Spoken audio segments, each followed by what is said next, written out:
and welcome to another Geno 3 podcast. My name is Andy, and this evening I'm going to be joined by Jenny. How are you, Jenny?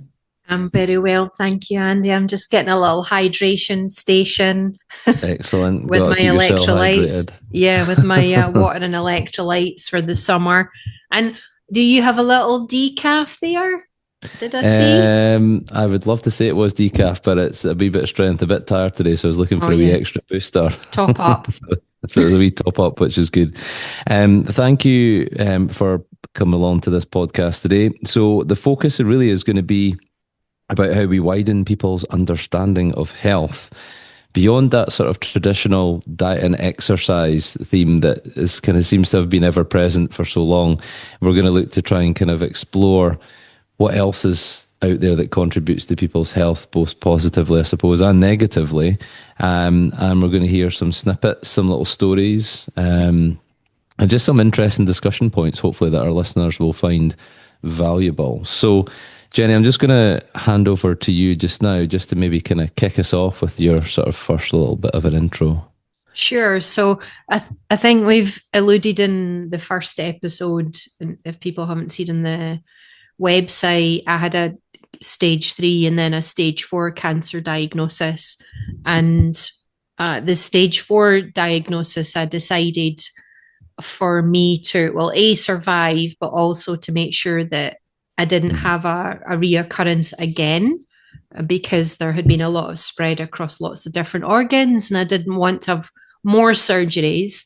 I really wanted to get to the bottom of why cancer cells grew in my body and understand what all the root causes were, and Mhm. then try and do everything I could to reverse those reasons and allow my body to heal. So, as part of that journey at the beginning of last year, I sought some support in terms of functional medicine team. And they really, I thought everyone thought I was super healthy. Everybody Mhm. thought I was the healthiest person they met, like professional athlete, ate really Absolutely. clean, really hydrated, trained all the time, sweated, so I was detoxing, slept well. Like I believed I was super healthy, but here I Yeah. was with a stage 4 cancer diagnosis. And I had to get real and Mhm. be honest with myself about all the different things that can impact your health. So through working with them and working through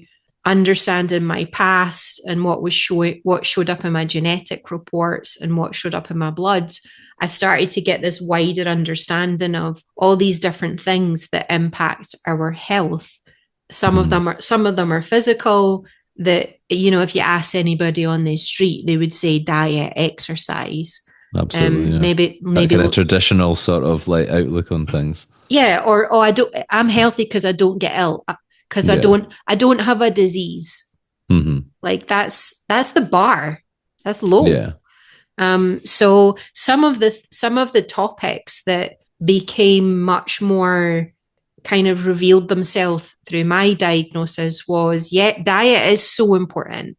Being able to have the right diet in line with how your body processes carbohydrates, proteins, and fats, and what ratios of those are based on your ancestry and the lineage that was passed on to you through your genes. So that is absolute. So genetics is one of the terrains, they're called, one of the topics. One of them's Yeah. diet, one of them's nutrients. Andy, despite me taking supplements my whole life, I was chronically deficient in Hmm. a lot of nutrients. And that's the shocking bit, isn't it? It's kind of like you're thinking, "Bull, wait a minute, that's just blown my mind on Yeah, that." Because as you're thinking, you were like the most healthy person going, you weren't putting any stuff in your body which you felt was going to impact things negatively, but there's other bits that were just kind of hidden under there as well. That you're yeah. thinking, wait a minute, I'm deficient in that. How is that? Yeah, Crazy. I had a super low level of vitamin D, despite the fact I took a vitamin D supplement. And vitamin D is the number one most important nutrient for your immune system, which does Yeah. two things. It detects disease or, Mhm. invaders or rogue cells, abnormal cells, i.e., cancer cells, and it fights them.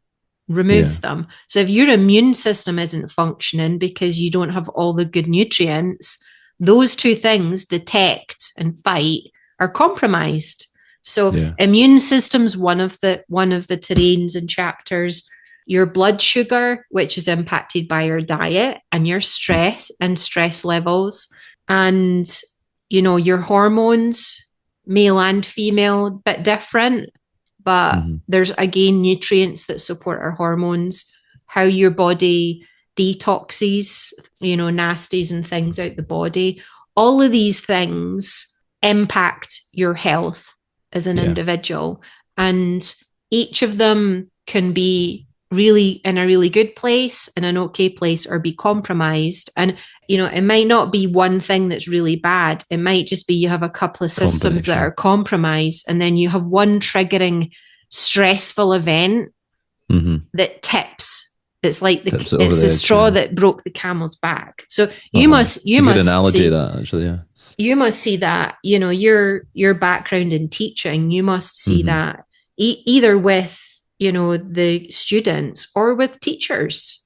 And I think it's something that's becoming more talked about, which is good, because I think the more informed and aware people are, I think then they can start to make some decisions on how they can go about improving things. And I think teaching more widely, and certainly within Scottish schools, UK schools, there's a number of teachers who are getting really stressed with the working environment, and some are going to kind of lengths of leaving the profession. It's maybe becoming a little bit of a less attractive proposition for people coming into it, based on maybe what they hear.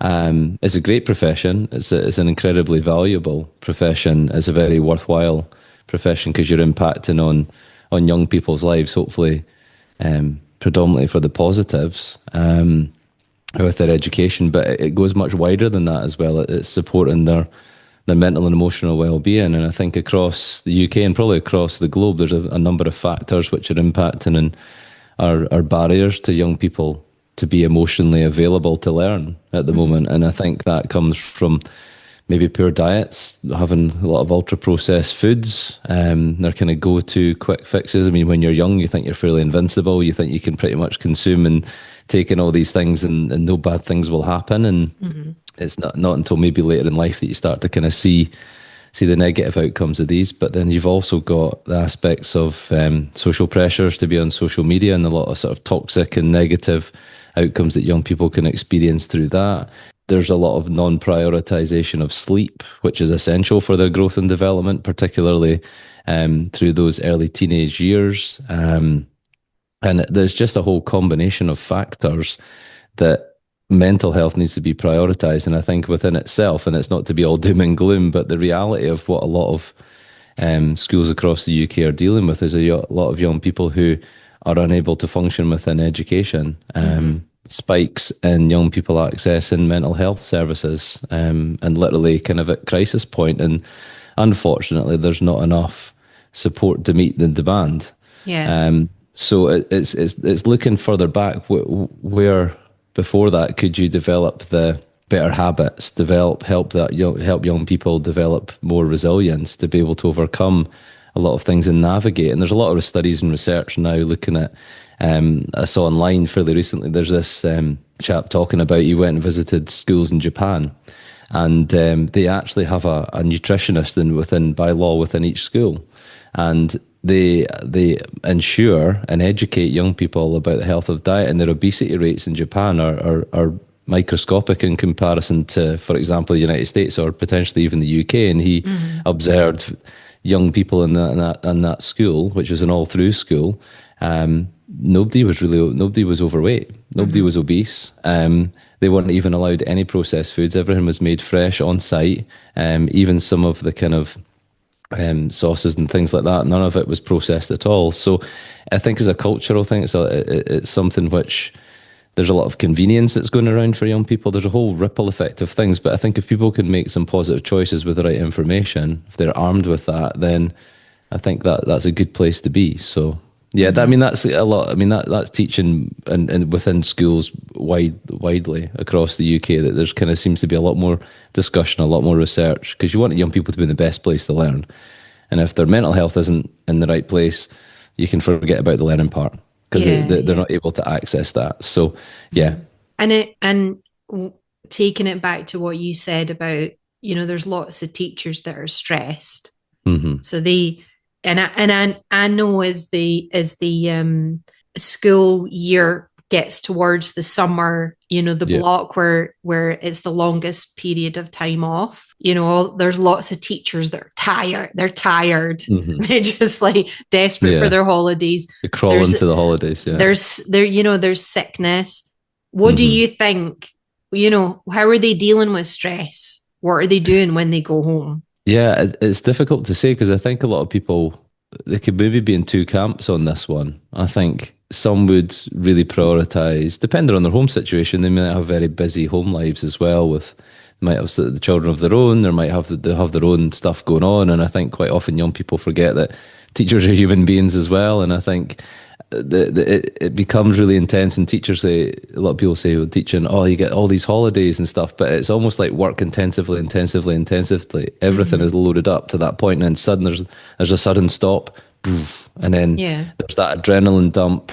I know myself, even like there's an adjustment for at least maybe the first few days, or even up until a week, where I'm just kind of not on an even keel with things. You suddenly come to stop with work, and you're trying to then move into that kind of, or try to get into that relaxation mode. But yeah, I mean, I think people might go down the exercise route to get that out, but others might just go for that sugar grab that you talked about, that hit to kind of help them overcome certain things, and they might obviously kind of take on other unhealthier habits as well. So, and I think it's trying to find out, well, what's more sustainable, what's the lifestyle change, rather than hitting these things in spikes and then being healthy up to that point and then letting things go again. I suppose it's how they kind of make that permanent lifestyle change, because diets are okay to get people started, I suppose, but you need to think about the longevity of that. Like, you can't permanently be on a diet. You need to kind of make a lifestyle change. And I think that's where a lot of people fall off the wagon with diets, because they maybe don't see the change or whatever else is happening as quickly as we want, because we live in a society now where people want things instantly. And you're hearing about Ozempic and all these kind of things which are like quick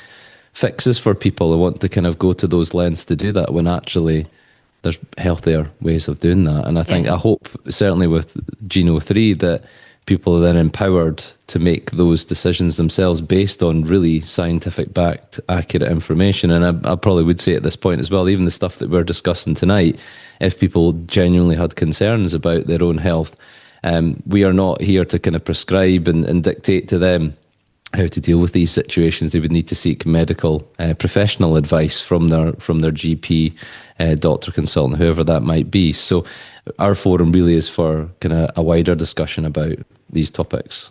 Yeah, just raising awareness. Yeah, absolutely. Because I'll sit here and put my hands up and say my own stress response was sugar. It wasn't like every night, but it sometimes was that. Sometimes I would train to let any frustration out, but I think I was training too late in the evening. Then I was getting this big cortisol stress hormone spike in the body, which just before bed, when you're supposed to be winding down, like after 7, 8 o'clock at night, that's your wind down period. It's not your get jacked up with exercise, like hard exercise and so on. And there's lots of other.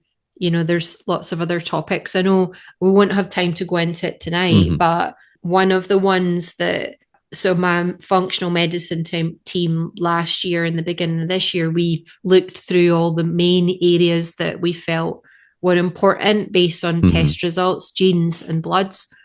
And one of the ones that we decided to look at recently was what my toxic load is like. So what are the heavy metal levels in my body? Because I've gone through chemo, I've had gadolinium injections for PET scans. I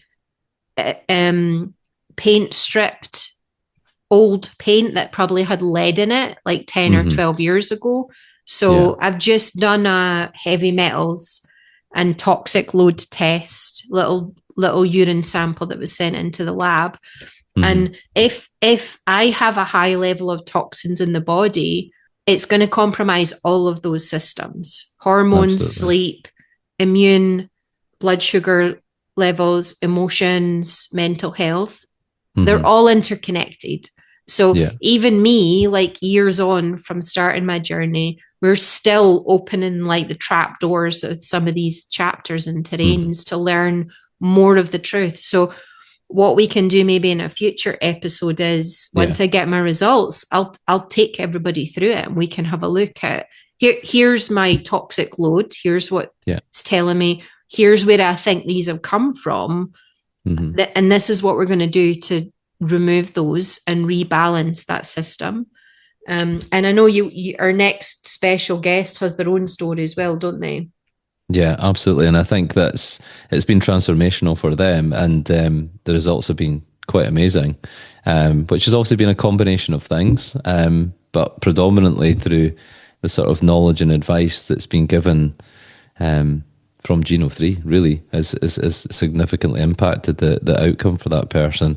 And as you say, it's kind of joining all those dots, isn't it? It's kind of joining all those little dots, and sometimes that kind of wee gut feeling that you have that's maybe something isn't quite right, and it's trying to kind of explore that. And I think one of the great things through the chapters within Geno 3, and when people get that information, is it links all of these things together and gives that kind of sort of holistic viewpoint that people can go, okay, light bulb moment. Now I know why this is the way that is for me. I've always wondered why that kind of was, that this certain thing happened to me, and why change didn't really change other things, but this thing now that I've done is made the impact. And I think so there is so much opportunity, I think, out there for these discussions, and it'd be fascinating to hear your feedback as well, as you just kind of described. Gives a bit of a taster for, I think, there. That'd be good for a future episode, because it gives a bit an element of realism to it, really, rather than a sort of discussion around certain topics and things. You've got a real life experience, and one of our next guests will be able to kind of talk more openly about that as well. They're a special guest because they've reversed their type 2 diabetes. Yeah, which is amazing. Because they looked at all of the factors that impacted their blood sugar and took a holistic approach. Yeah. And most importantly, they were honest with themselves about where their health was. Well, technically speaking, they had to be, because the data doesn't lie. Yeah. It was in black data. And white in bloods. So once you see it, there's you can't argue with that. Yeah, you got to either accept it and then try and do something different to change it, and that's what they did. So I'm so excited to hear her story and find out, you know, what the motivation was, and how she handled that as she went through the journey. Because she went from thinking she was okay, right, to getting blood results and then being like, "You're type 2 diabetic, by the way," like overnight. Hold on a minute. Yeah. So another example. Shock, yeah. Like I thought, everyone thought I was super healthy. She thought she was in a good place. And then overnight, one diagnosis changed everything. Yeah. But the hopeful part is we both realized and used data to understand why. And we've come out the other end much more healthier, and have a story to share that hopefully will inspire lots of other people to do the same with their life. Yeah, absolutely. And I think that's one of my mantras I always said before, is like, we're only here once. Like, you got to absolutely make the most of it. And health comes first over anything else. Like, work is important. There's all this sort of pressure to work all the hours under the sun, because that's a really good thing to do. And it's like a badge of honor if you can operate on 3 or 4 hours sleep a night for people. And it's thinking, no, let's flip that on its head. Like, what is that actually doing to your body with your overload of work and your stress, your lack of sleep? What impact is that having, both externally on how you present, but also internally, what's it doing to your body as well? So I think it's really just trying to educate people, as you say, and raise awareness of actually let's prioritize the health. Let's get all these bits right, and get that kind of work-life balance, which is massively important. Yeah, you only get one body and mind. That's it. You got to look after it. So definitely. Okay. Well, thanks very much, Jen. I know it was a flyby. We talked about quite a few things there, which is really good. And hopefully, there's going to be plenty more opportunity further down the line with a lot of our pods to kind of explore lots of other key things and some real specific things as well, and get some real life stories, which is going to bring that realism to our listeners as well. So I just want to thank you again for your time. As always, you've always got some fascinating information and stories as well, which I'm sure our listeners will love to hear, and it's kind of quite sort of inspirational as well. So we're going to bring this pod to a close, and we'll catch up with all you listeners again very soon. Bye, Jenny. You need a fancy sign off, Andy. We got to get I that know I on need the to get list. something that's a bit catchy, but not too cheesy. That people go, oh, that's a cringe. I'm sure we'll figure one out. Oh, I am quite cringy. That's my problem. So too many dad jokes and stuff. I can't be doing that now. Maybe you need to just lean in. Yeah, yeah. We'll see. But thank you for having me, and we'll talk to you all next time. Thanks, Jenny. Thank you. Bye. Bye.